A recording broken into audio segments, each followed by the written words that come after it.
thixo abakekho njengawe thixo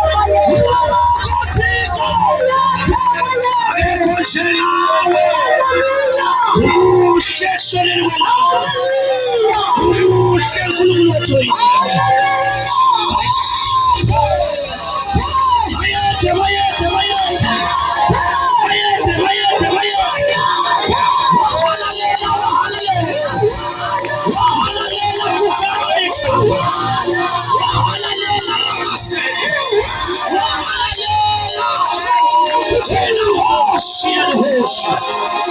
wena sinakha salibonimo akekho njengawe akekho lingana nawe. Oh, glory to God. Awubingelele eseqeleni kwakho, awubingelele eseqeleni kwakho uthi sawubona makhi. Angibingelele wonke umuntu enzaweni yaseGoromane ngelihle igama likaJesu. Hayi bafethu bengibingelela ngegama likaJesu. Hallelujah. Bengifuna lekhona lidume nje kuzwakala ukuthi kunabantu abahlangene ngenxa kaJesu. There is power in the name of Jesus. Ayanginizwa ngifuna nekeyboard ivume. Power in the name of Jesus. Ayeye Goromane ayeye. Ayeye Goromane ayeye. Shapa Jesu shapa. Shapa Jesu shapa. Pesulu mnyamleso pesulu. Hallelujah. Jesus. Ngisindisiwe ngumntwana kaNkulunkulu, siyathanda ukuthi simeme wonke umuntu iphimbo elifikayo kuye. Sithanda ukumema entambama, silapha kule ndawo sizomemezela izindaba ezinhle, sizomemezela ivangeli. Sithunywe emazulu, izulu lisithume kuwe ukuthi asoqoqisana sizothandaza kanye. Ngiyacela wena okwazi ukusondela usondele ngoba sesiyolalela izwi lenkosi. Sanibonani bazalwane. Hallelujah. Docela lotho ngifunzela.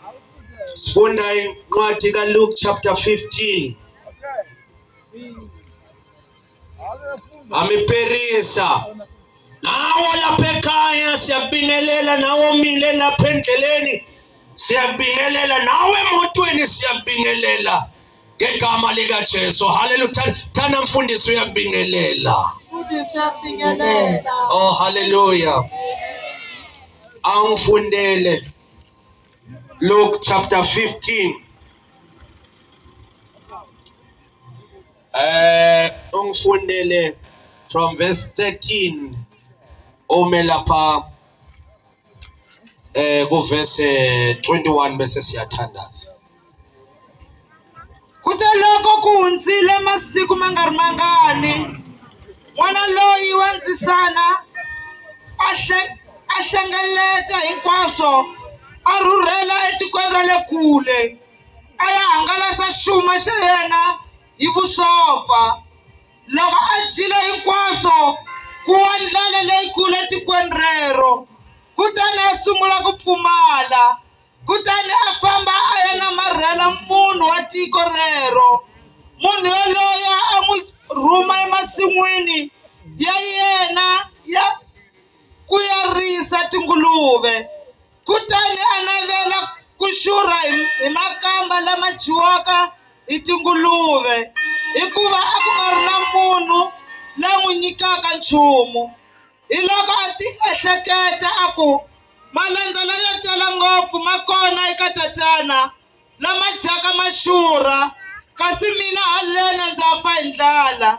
Ndzi ta pfuka ndzi ya eka tatana, ndzi ta fika ndzi ku ka yena, tatana ndzi johele tilo na wena. A swa ndzi faneri ku vuriwa n'wana wa wena. U ndzi endla ku fana ni un'wana wa malandza ya wena. Kutani a pfuka a ya ka tata wa yena. Loko a ha ri kule, tata wa yena a n'wi vona, a n'wi twela vusiwana kutani a tsutsuma a ya n'wi vukarha a ku ka yena, tatana ndzi chayela tilo na wena, a swa ha ndzi faneli ku vuriwa n'wana wa wena. Cela ungifundele Matthew chapter 6 verse 33 bese siyathandazelana.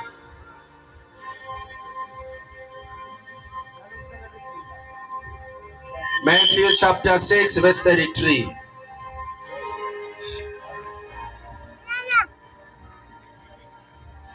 Oh, hallelujah.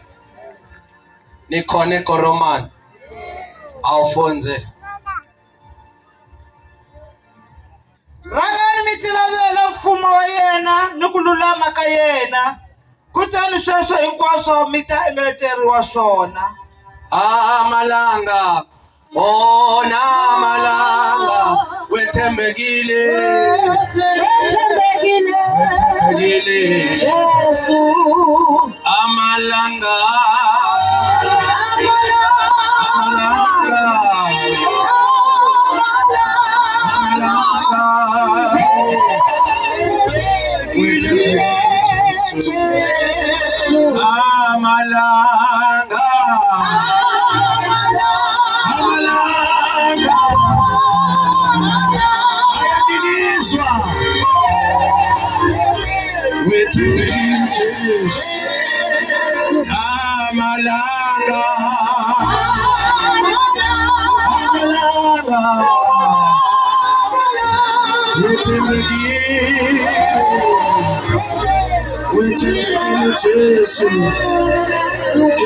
every day.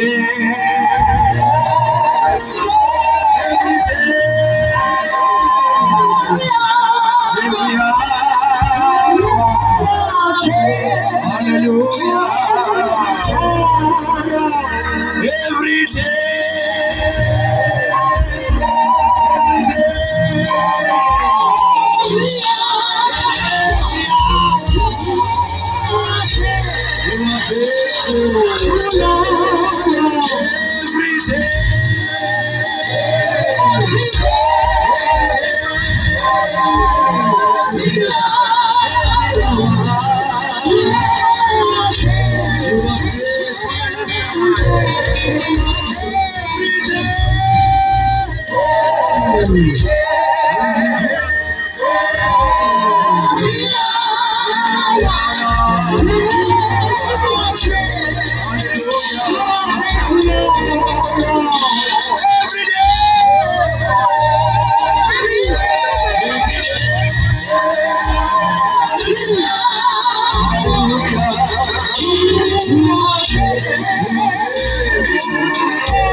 Izwi lakho leli lifundiwe, ake futhi Nkosi ekwethembekeni kwakho ulisebenzise ukukhuluma nathi ngegama likaJesu.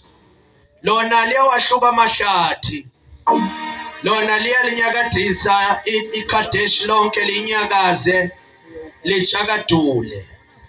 Khuluma uNkulunkulu wethu oyingqwele nabantu egameni elinamandla lenkosi yethu Jesu. Liqotshiwe lona liyinkemba elolwe nhlangothi zombili, libuyisa umuntu emqondweni akhumbulane nomdali wakhe. Hallelujah, we give you glory and honor. Simelana yonke inhlobo yemimoya yobumnyama engamelana nokwaba kwezwi lakho.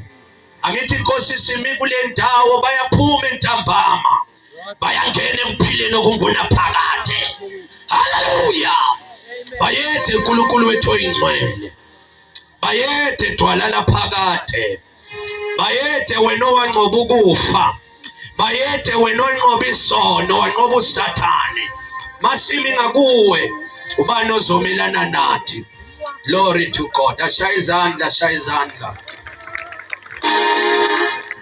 Entambama ngiyathanda ukuba nimeme kulelizwi esilifundile inhloso enkulu yokuthi uJesu eze emhlabeni. uJesu uzele ukuzosindisa nokuzofuna abalahlekileyo. Lisho njalo izwi ngelinye ilanga uJesu engene endaweni yaseJerikho. Lithi izwi wakhetha ukuyongena ekhaya likaZakewu. Lithi iBhayibheli uZakewu wayemoshele abantu iJerikho lonke. Kodwa kwaba isimanga ukuthi uJesu wathi kulelo langa, wena Zakewu ngiyohamba nawe ekhaya lakho ngidle nawe. Lithi abantu bazibuza bathi, uJesu ungena njani endlini yomuntu onileyo? Uhlangana njani nesoni? uJesu waphendula ngalamazwi uthi, ngokuba indodana yomuntu izele ukuzofuna, izele ukuzosindisa abalahlekileyo. Njengoba usizwa sishumayela ngalendlela, sibanga umsindo ngalendlela, ingoba kunendoda ebizwa ukuthi uJesu waseNazaretha, yena owafa ngenxa yezono zabantu, yena onamandla ukufuna nokuthola nokusindisa konke okulahlekileyo nabo bonke abantu abalahlekileyo. Now iBhayibheli lithi la sifunde khona encwadini kaLuke chapter 15. Ungiboleke nje umzuzwana bese ngihlanganisa lolu daba. Lithi iBhayibheli kwakunobaba onamadodana amabili. Lithi iBhayibheli yenye yalamadodana yaya kuba kwayo yathi, baba, ngicela unginike isabelo sami namhlanje, unginike okwami.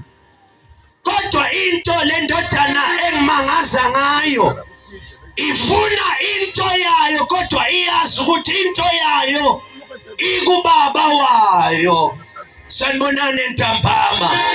Kunezinto le ndodana ezifunayo kodwa iyazi ukuthi ngeke izithole kungekho ubaba ozoyinika kona.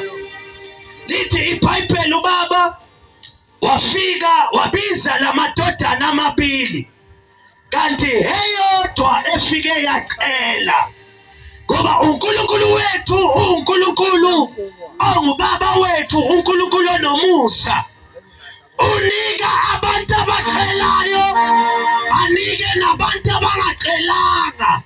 Sanibonani bazalwane, uNkulunkulu wethu uNkulunkulu onomusa. Elithi iBhayibheli ukhanyisela abantu abalungile, akhanyisele nabangalunganga ilanga. Lithi iBhayibheli unisela abalungile imvula, anisele nabangalunganga imvula, ngoba ungubaba onobubele. Sanibonani bazalwane bami. Njengoba namhlanje silapha kule ndawo, kunobaba onobubele, kunoNkulunkulu onobubele, ongenandaba nobala lomuntu, ongenandaba nezono zenzile, ongenandaba nezinto abantu abazikhumbulayo nalezi wena ongasazikhumbuli, kodwa ungubaba onobubele. Elidlalele phansi kancane. Now lithi iBhayibheli ubaba wayinika. Lithi iBhayibheli nakaqeda ukuyinika, lithi iBhayibheli uma uyifunda lithi le ndodana yahlala izinsukwana, kodwa lithi iBhayibheli emva kwezinsukwana seyitholile lokho ekuthole kubaba, sekakutholile lokho akucelile. Lithi iBhayibheli waphuma ekhaya likababa ngoba sekayitholile lento bekayifuna. Oh haleluya. Lithi iBhayibheli wamila inyawo waphuma endlini kababa ngoba lento emhlanyisayo sekayitholile. Lithi iBhayibheli wahambela kude nekhaya likababa upholile. Lithi